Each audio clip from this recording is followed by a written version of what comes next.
Hey everybody, it's Bill from Matt-Trakker.com and welcome to this episode of Behind the Mask. Before we get started, if you haven't done so already, please subscribe to our channel. The button's down there. There's a thanks button as well. Anything that you do with those buttons helps contribute to the website, helps keep us growing, and helps keep M.a.s.k alive. So thank you for that.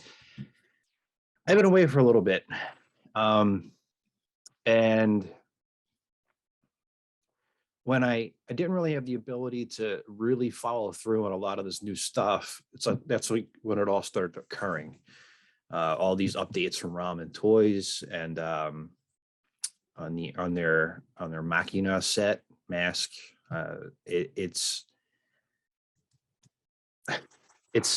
funny to say the least. Like just how time does that, how it lines up in those weird ways. But a lot of you have probably seen these images. I'm going to go over them, give you my opinion, ask you what you think of some of the elements, and then,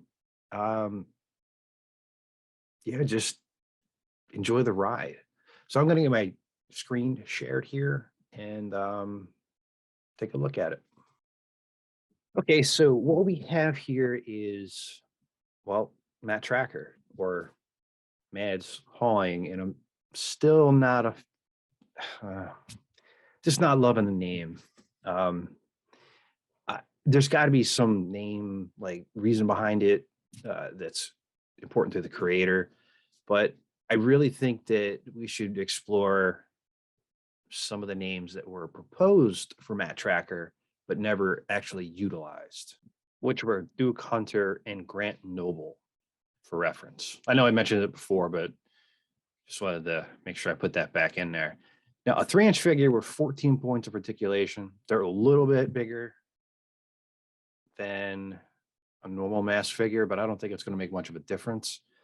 In the grand scheme of things, when you're displaying, let's zoom in here real quick. Let's see, get a better idea of the detail on Matt here. Looks like his torso is going to turn. He's got feet. That's important. And in the detail on the mask, if the mask looks like this with this visor, that's going to be pretty epic. One of the huge issues I had with the mask for Matt is that it's not blue on the visor. It's just gray. I know when I was a kid, I colored it in with like a Sharpie. So it's going to be really cool to see that. And then here's the logo they made. I just want to touch on it. It's based off of, I'm trying to remember which variant. There's, I did a video on it. There's like 15 different versions of the logo. It's based off of one of them. I'll have to have the little guy here pop up and, wait, don't think that. The little guy comes up in the corner there. I'll point it out that way. So 3 inches tall, 14 points of articulation, and this is the figure that'll be included with Red Gullwing, aka Thunderhawk. So now we're going to zoom out here and go to the next photo. And what you have here is another image. This one here has Portia White for Great White. And, well, it's Gloria and Shark. Same premise. I mean, you can see like the amount of detail that is going into these figures.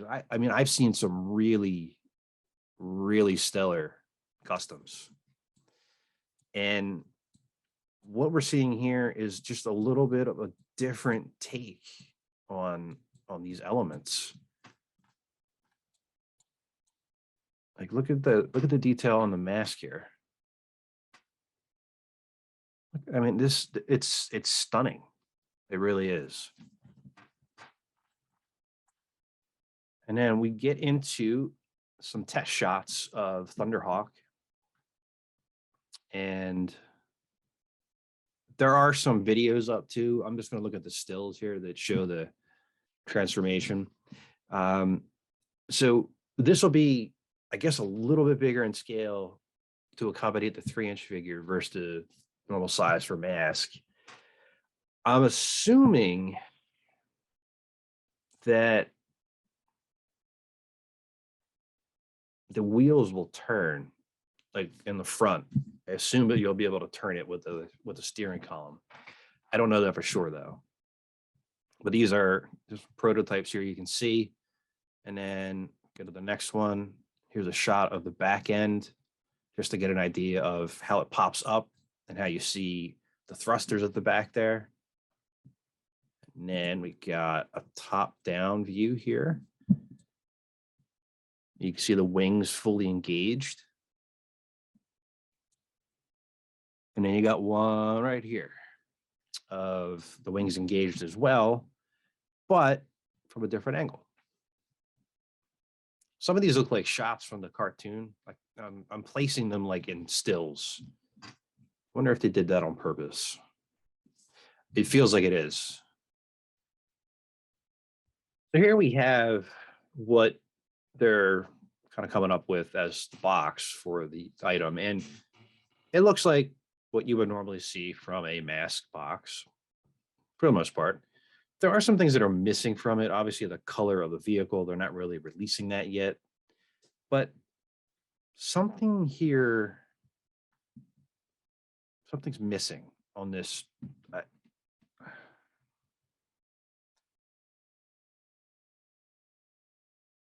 I'm trying to think of like,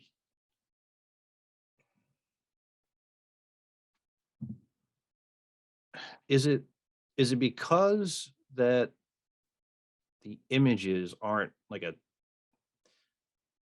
hand painted, drawing like from the original box art? They don't have that option, I guess. Like if that's the case and they're using this, it's fine.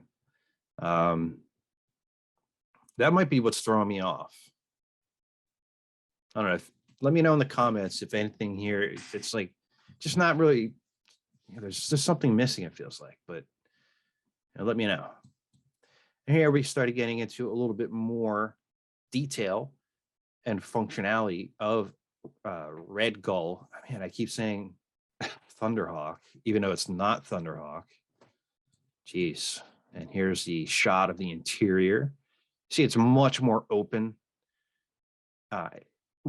It was always a pain in the butt to get the characters in and out of Thunderhawk for as great as it is. So having that a little bit more open would be pretty neat. It's got the latch mechanism here that'll hold everything in place. And it looks, it looks a lot sleeker and looks spot on. Here is the bottom. Yeah, I guess those front wheels are going to move. Zoom in a little bit, see if you can see anything that indicates it. Hard to tell. Let me know if you think it will, or if you've heard it will. Not seeing it here. And then here's a shot from the back where you have, again, fully engaged. You have the thrusters open. You have the canopy open, which I'm sure will be a much better canopy that holds up better over time than the originals did. Now, mine still works fine, but not a lot of them did because we beat the hell out of these things when we were younger. And we were lucky to have any of the mechanisms left in the toy. So I imagine that these are going to last a very, very long time and go up and down as intended each time. That's my vision anyway. Hopefully it comes true. I don't know. And then here's another shot of the vehicle. Again, they're really putting in a lot of work here, a lot of fine work, a lot of detail. And this looks like a shot from the cartoon, but I like the way it's presented.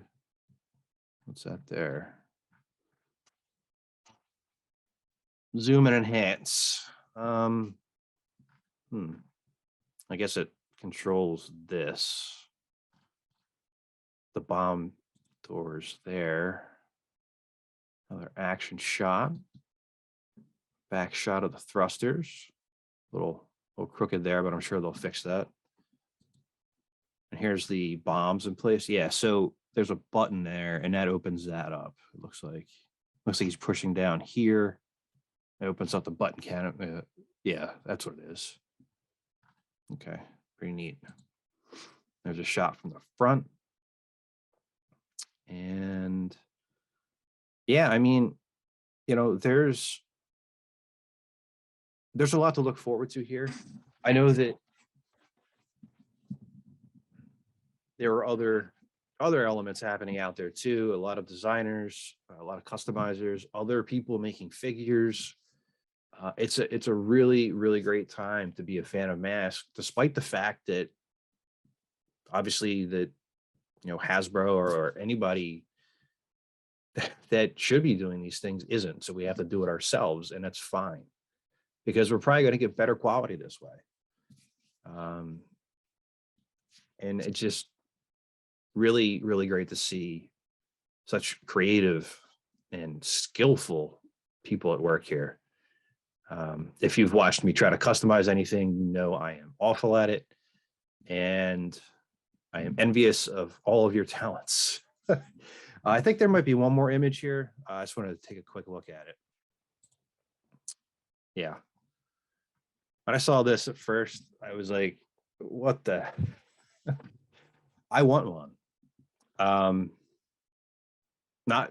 want it before 2023, but basically, from my understanding, that's just going to be a scaled up version of the, you know, the mask from the figure that's coming out with the red gold wing. So I kind of feel like I need to get that, and that's how I should do the show. I think that's appropriate, but I would say that I was definitely not expecting this, and definitely not. And I was a little surprised. It was cool to see. Again, like I said, we're having to take things in our own hands, and that's great. I just can't wait to see the final product here. And I know, before you post in the comments, I know people have made these things in full scale and have had full costumes, but if these are going to be maybe more readily available, like if you're going to pre-order one, they'll make it for you, you know, you get the money in or whatever, you know, however it works. I don't know, but I don't know. I could see myself wearing that to RetroCon. I'm sure I can make the rest of the outfit work. I don't know. I just need a gray jumpsuit. So it's really all I'd end up needing, but I don't know. I'm very optimistic, very, very happy, very hopeful. These are all words that are probably the same thing. It's just really cool to see, and I'm very excited to see the paint color on the, I almost did it again, Thunderhawk red gold. Well, I did it anyway. Red gold wing, because obviously we know what color scheme it is, but it still would be nice to see it with the color on it. With them doing a 1-to-1 scale on the M.a.s.k, maybe they could do a 1-to-1 scale on the Thunderhawk red gold wing. My point's valid though. Maybe they could do it. I don't know. But if you have any questions about anything there, if you're as excited as I am, if you have issues with anything that's being built, or just want to say hi, feel free to do so in the comments. And if you have a topic idea you want me to cover, do that as well. Leave it right there in the comments. And as always, please remember to like, comment, and subscribe to help keep M.a.s.k alive. And this is Bill from Matt-Trakker.com, and I'll talk to you later. Spectrum's got such super